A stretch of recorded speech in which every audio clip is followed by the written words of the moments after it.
Nicola Sturgeon hoarding UK funding claims Niklinski. Sign up for now and never miss the top politics stories again. Subscribe. When you subscribe, we will use the information you provide to send you these newsletters.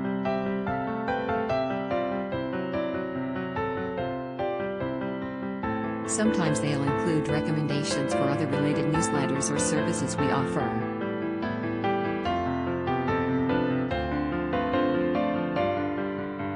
Our privacy notice explains more about how we use your data and your rights.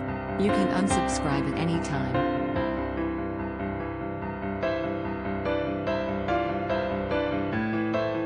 Legislation introduced in 20 was designed to ensure all patients would be seen within weeks once a decision had been taken to proceed with medical treatment.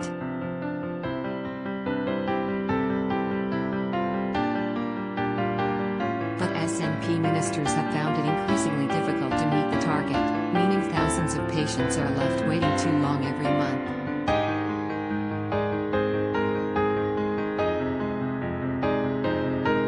Research by pro-UK campaign group Scotland and Union has revealed by the end of September 2020, the most recent month for which figures are available, the pledge has been broken on 3,473 occasions since it was introduced.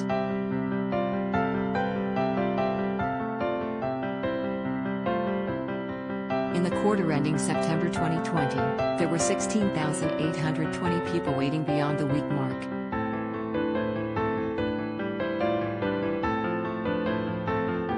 The research has also revealed 4,171 occasions where children had to wait longer than the legal requirement for pediatric surgery, as well as 9,619 cases involving gynecological procedures for women.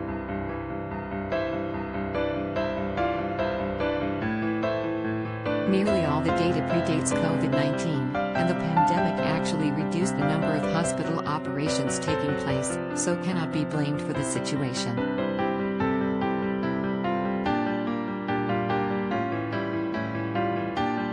Scotland and Union said the ongoing failings demonstrate the SNP has presided over a long-term decline in the NHS, routinely failing thousands of patients while it obsesses about independence.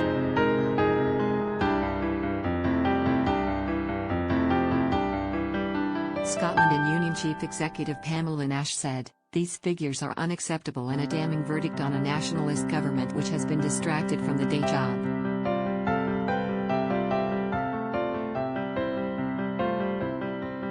Thousands of patients have been let down by the SNP while it obsesses about independence.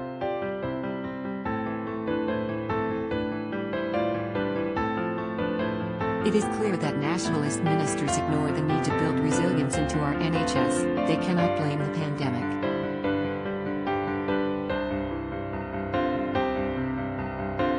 This has been an ongoing problem for many years that they have failed to address.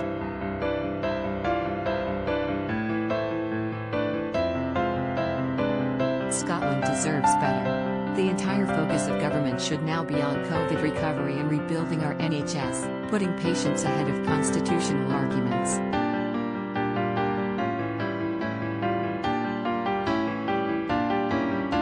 Ms. Sturgeon's government will publish legislation setting out the timetable in question of a potential second Scottish independence referendum within the next few weeks.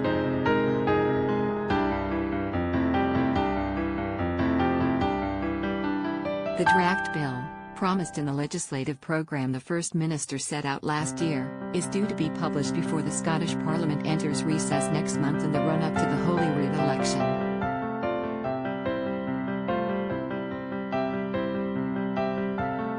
Constitution Secretary Mike Russell said, "We said we would publish it before the Parliament rose and we will."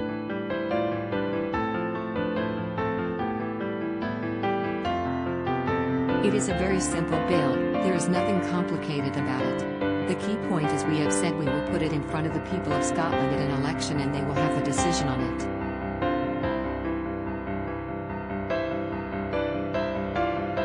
It is proceeding according to what we said. It is a simple short bill and people will have the chance to then decide what they want to do. That is democracy.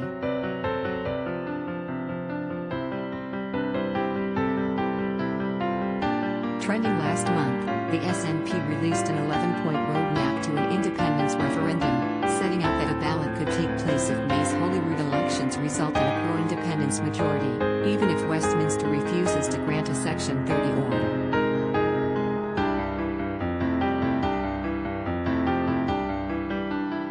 The party plans to force the UK government into a legal challenge if a Section 30 order is not granted.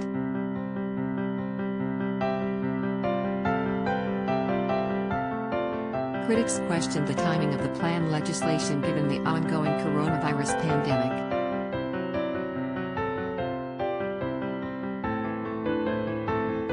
Ms. Nash said, "It is grossly insulting that the Scottish Government is devoting time to this during a public health pandemic that is claiming lives."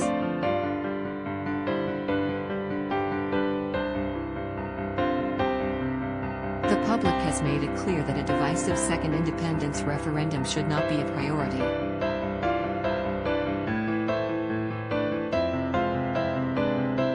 All focus should be on recovery and bringing communities together, not pulling us apart.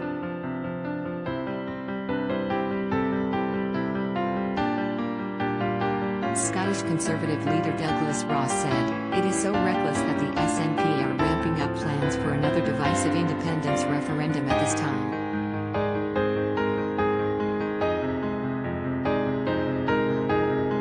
The SNP's threat of an illegal referendum is a distraction that risks our handling of the pandemic and will hold back our economic recovery.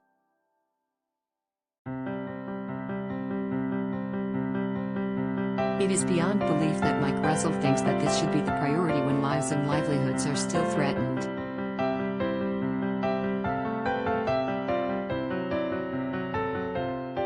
A Scottish government spokesman said, "The NHS had been magnificent over the past year, responding to continuing pressures while still maintaining urgent, emergency and trauma care."